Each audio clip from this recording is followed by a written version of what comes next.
What's going on, bottom line viewers? It's Mitch here of the Bottom Line View, here to give you how the New England Patriots can come away with their 6th Super Bowl championship of the Brady-Belichick era. I'm going to break it down on both sides of the ball, how they can attack the Philadelphia Eagles offensively, what weaknesses I see there, and what advantages I see for the Patriots, and then also defensively, how they can slow down the attack of the Eagles. I think this will be a very interesting, entertaining game. If you didn't check out my Eagles video, go check that out. I talked about how the Eagles could beat the Patriots in the Super Bowl. This video will be focused on how the Patriots can take it to the Eagles and again win their 6th championship. If you enjoy this type of content, subscribe to the Bottom Line View for NFL videos pretty much every single day, and we'll be doing a ton of off-season coverage as well once the Super Bowl is wrapped up. So make sure you subscribe. All right, let's start off with talking about the offense. This is the Patriots' bread and butter. This is what the Patriots do best. And this is honestly how the Patriots are going to win this game. They need to score. And they need to score, obviously. And if the Patriots score and they're in rhythm and they're moving the ball, it's very rare that the Patriots lose a game. All right, it all starts for me with blocking the X factor on the Eagles defense. Blocking Fletcher Cox. That's got to be priority number 1 for the Patriots. I expect a lot of double teams. Obviously, a lot of people expect the Eagles to come out with their 4-man rush, and that's very expected. So, obviously, when you have 5 linemen, you have 4 defensive linemen, plus maybe a back chips, maybe a tight end stays in the block occasionally. The Patriots do very creative things with their play action and with their backs in the pass game in order to help out on great pass rushers, and they're very effective at that. I've seen it over the past number of years with the Patriots on how they're able to simply take away a great pass rusher, especially in the interior of a defensive line. We've seen it with J.J. Watt. We've seen it with Aaron Donald. We've seen it with some very, very good Calais Campbell as of last week. Pass rushers. Fletcher Cox is a different type of animal. He's big, he is strong, and he'll F up your plays right up the middle because he is so much of a beast, to be quite honest with you. So blocking Fletcher Cox is a number 1 priority, and they're going to need to double team him, you know, and do a variety of different things there. Obviously, you have to think about how the Eagles could mess the game up. And that's always what Belichick, McDaniels, Brady are so good at. They always think about, okay, how can a defense attack us and how can we lose this game? They don't always think about how can they win. They first think about how can they lose. And that starts with the Eagles D-line dominating. And I just don't think that can happen if the Patriots are on their game and they're blocking that key Fletcher Cox. I don't see the rest of the defensive line as too much of an issue. You know, Barnett's a rookie. He's inconsistent. He comes every once and again. They know Chris Long quite well from him playing there. He's been okay. He's been good at times for the Eagles. But I think they should be able to contain him. Brandon Graham's a good player.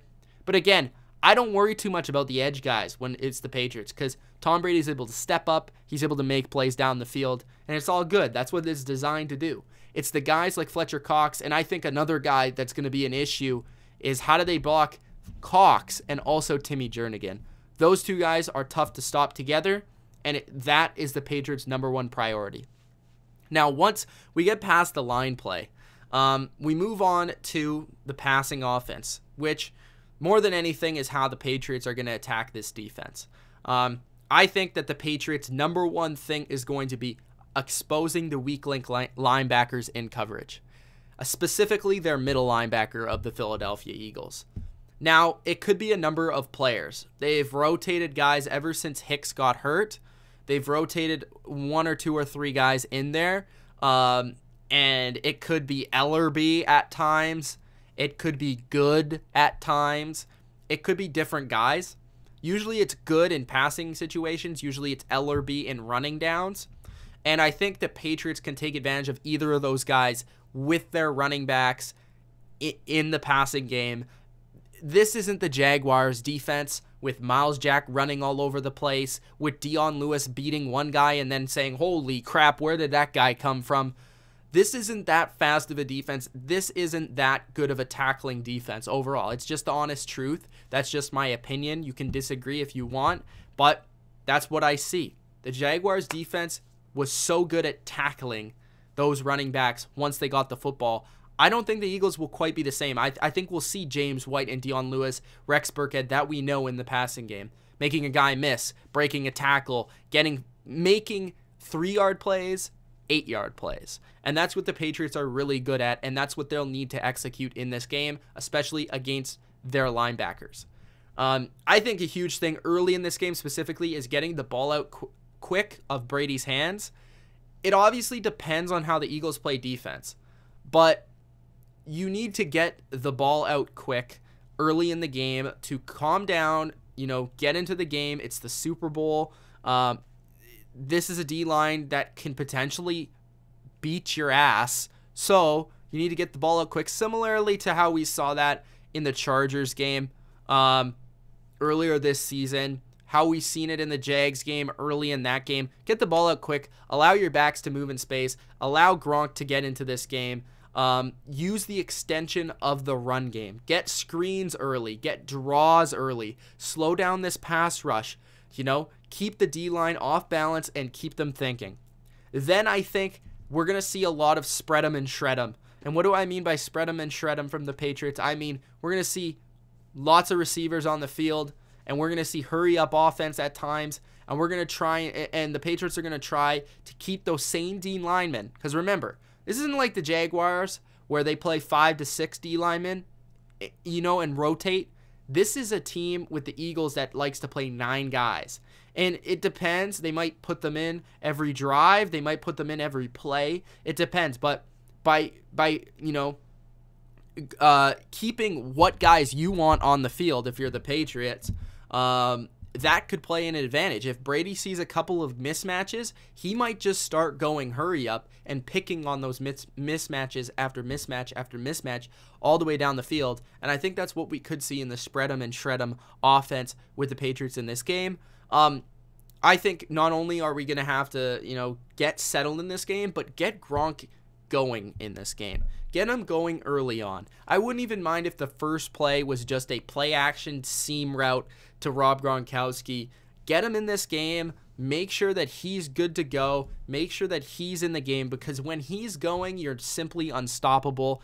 And thinking about tight ends in the past, Malcolm Jenkins is a very good stopper of tight ends. He's a very good coverage guy against tight ends. But against Travis Kelce, who's probably the most comparable tight end in terms of talent to Rob Gronkowski, he did have a good game against him early this season with 8 catches, 103 yards, and a touchdown. So if Gronk can have success, the Patriots are on their way to a Super Bowl victory. Also, I think Brandon Cooks was awesome against the Jaguars. I think we're going to have to see a lot of that in this game in order for them to win. I think that Cooks could have a big game. He's not playing Jalen Ramsey. He's not playing A.J. Bouye. He's playing, Mills and Robinson and these corners. And I think that Cooks can test these corners deep. Darby as well. He can test these corners deep on double moves, which we've seen they're not very good at covering. At times when the Eagles are very aggressive on defense, they get caught and double moves tend to beat them down the field. Cooks is one of the fastest, if not the fastest receiver outside of Tyreek Hill that the Eagles have seen all season long. So they definitely need to be aware of that on their side of the ball. And then you can take advantage of that if they start playing off coverage, because Cooks might be beating them down the field, causing a pass interference like he did Jacksonville. Then you can start hitting them with the comebacks. You can start hitting them with the outs. You can start hitting them with the hitches, because the Eagles do conventionally play a cover 3 off cover defense. They're very soft. They play a lot of soft coverage. They kind of let you go down the field and make a mistake. And if the Patriots can take advantage of that, and they're one of the best teams, if not the best team at doing that, then they'll have a lot of success in that. And I think Brandon Cooks plays a key role because he can stretch that defense right out. Also, I think Chris Hogan, against a guy like Pat Mills, who did give up the most touchdowns this season of any cornerback in the NFL, which was 9 touchdowns. I think Chris Hogan could have a sneaky day here. He's had weeks to sort of get into the offense and get into the flow, and I think he could have a decent game against Mills, given the opportunity. I also think that the Patriots need to attack not only with their backs and with Gronk, which they will do, and Amendola, of course, in clutch situations. But outside of the numbers, the Eagles are actually one of the worst teams, if not the worst team, by the report of ESPN, in the NFL. They're not very good when it comes to covering outside receivers. So we'll see if the Patriots attack them in the same way that they attacked Atlanta in that second half of the Super Bowl 51. Then taking advantage of the Eagles when they blitz. Occasionally the Eagles will blitz, and that's when the Patriots need to counter with a huge counter punch. Because if the Patriots are able to hit when they blitz, then that totally changes the game, because those are the plays where if you block the blitz right, you have potential for a touchdown or a huge play. And then the last thing in the run game, since I haven't mentioned it much, which I think will be difficult to do, I think you won't be seeing a lot of running from the Patriots, but when you will be seeing it, I think it will be outside. I think it will be using their tackles, their guards to move outside. Mason, Thuney running outside, and then seeing Solder and Cannon block. I think there'll be a lot of stretch runs, a lot of pitches. We saw Atlanta and the Vikings with McKinnon and Coleman. When they had their most success, they were running outside. When you run straight at Fletcher Cox and Timmy Jernigan, you're running into the heart and the strength of the Eagles defense. Run to the outside and also test their edges like the Eagles will do you. Defensively, now this is obviously the X factor of the game, which, will the Patriots defense show up and play a good game? They have improved all season long. They have generally had difficulties with stopping this type of offense. So it's going to be an interesting game.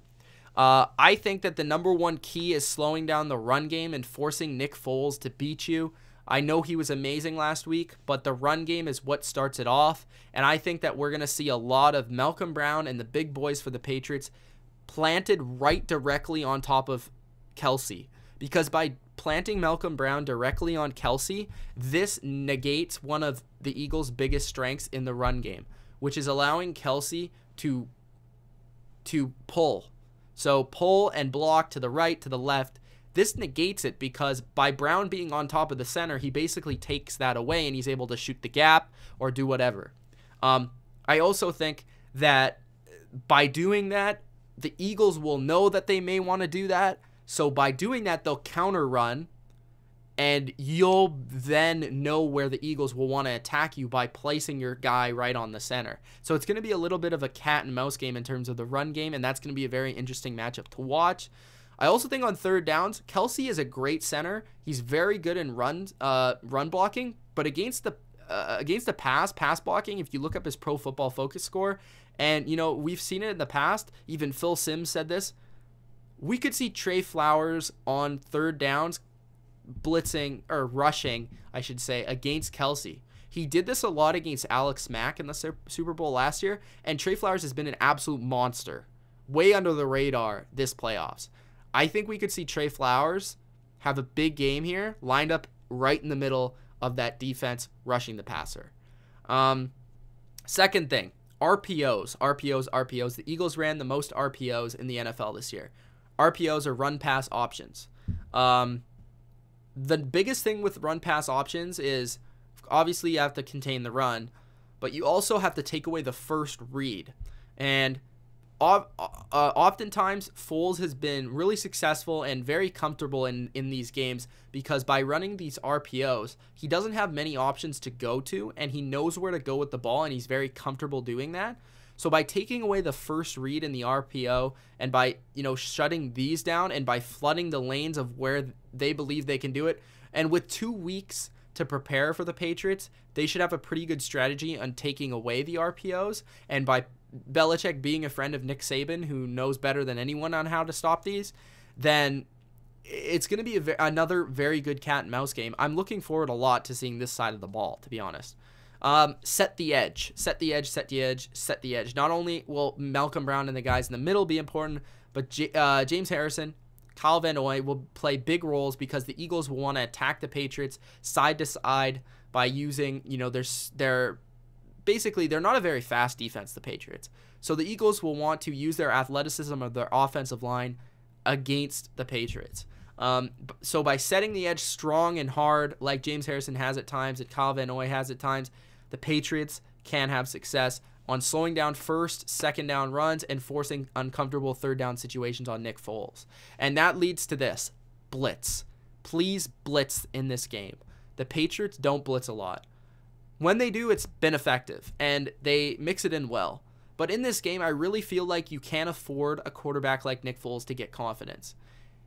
Blitz him.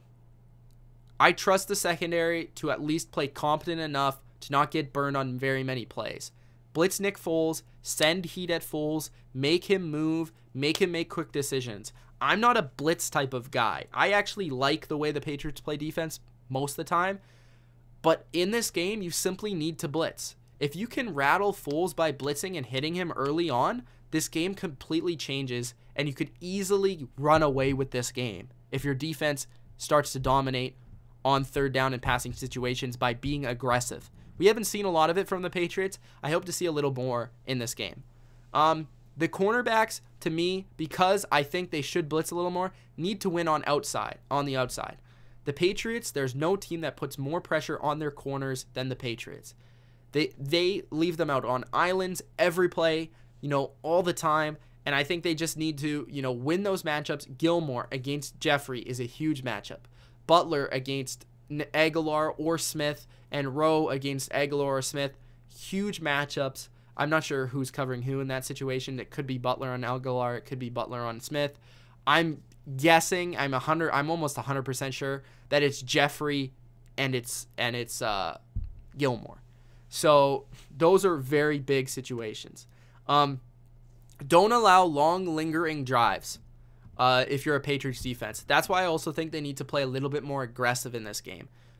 Don't allow Brady to sit on the bench. Allow him to, get on the field. If you're doing your job and you're stopping the other team, obviously that's going to happen. But when we saw the Jaguars game last week, the Jaguars were able to keep Brady off the field for longer than I would have liked.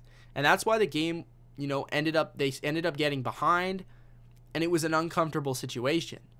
And I think that the Patriots defense early in that game was just not good enough, and they weren't able to get off the field on third down. Get off the field on third down, force a punt, make a play. And then I think the Patriots, I didn't say this for the Eagles preview, but I think the Patriots, I think it's a lock. It's almost pretty much a lock. If the Patriots get one turnover in this game, in Eagles positioning, they're going to win this game. So for me, I didn't say that in the Eagles because I think that they, one maybe not changes the game entirely, but one turnover in Eagles position for the Patriots would totally change the game for New England. So I think those are the keys on both sides of the ball, for offense, for defense, for the Patriots to come out as Super Bowl 52 champions. I hope you guys enjoyed. If you did, hit the like button. And if you did enjoy and you're new, subscribe to the channel. Again, we do a ton of NFL content almost every single day, and we'll be covering the NFL offseason like maniacs. So I hope you guys enjoyed this video, and if you did, hit that like button, subscribe to the channel, and enjoy Super Bowl 52. Peace.